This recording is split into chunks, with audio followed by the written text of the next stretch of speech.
ప్రియ స్నేహితులారా, మనిషి జీవితం అంతా ఒక వెలుగులాట. చిన్నప్పుడు ఆనందం కోసం, యవ్వన ప్రాయంలో ఉద్యోగం కోసం, వయసు మళ్ళినప్పుడు ప్రశాంతత కోసం అన్వేషిస్తాడు. కానీ తాను వెతుకుతున్నది బయట దొరకదు అని ఆలస్యంగా గ్రహిస్తాడు. నేటి మనిషి సమాచారంతో నిండిపోతున్నాడే కానీ తన గురించి తాను తెలుసుకోవడానికి సమయాన్ని మాత్రం కేటాయించలేదు.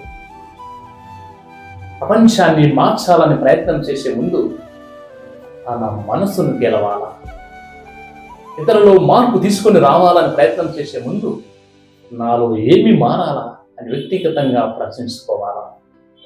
చాలాసార్లు మనం ఇతరుల గురించి బాగా తెలుసుకుంటాం. ఎవరు ఎలా ఉన్నారు, ఏ తప్పు చేస్తున్నారు, ఎవరు మనల్ని బాధిస్తున్నారని తెలుసుకుంటాం. కానీ నేను ఎలా ఉన్నా అని వ్యక్తిగతంగా ఎవరు కూడా ప్రశ్నించుకోరు. అలా వ్యక్తిగతంగా ప్రశ్నించుకుంటే మార్పు వ్యక్తిగతంగానే ప్రారంభమవుతుంది.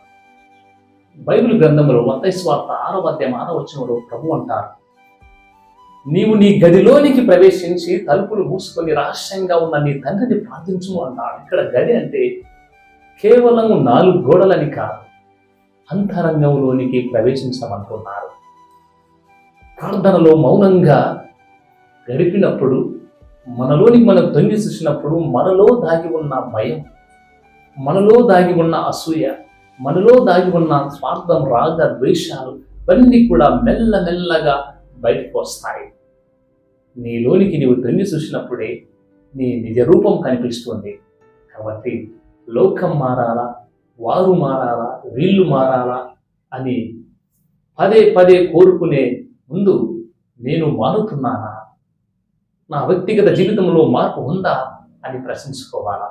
చివరిగా మనిషి జీవితంలో అత్యంత సుదీర్ఘ ప్రయాణం ఏంటో తెలుసా?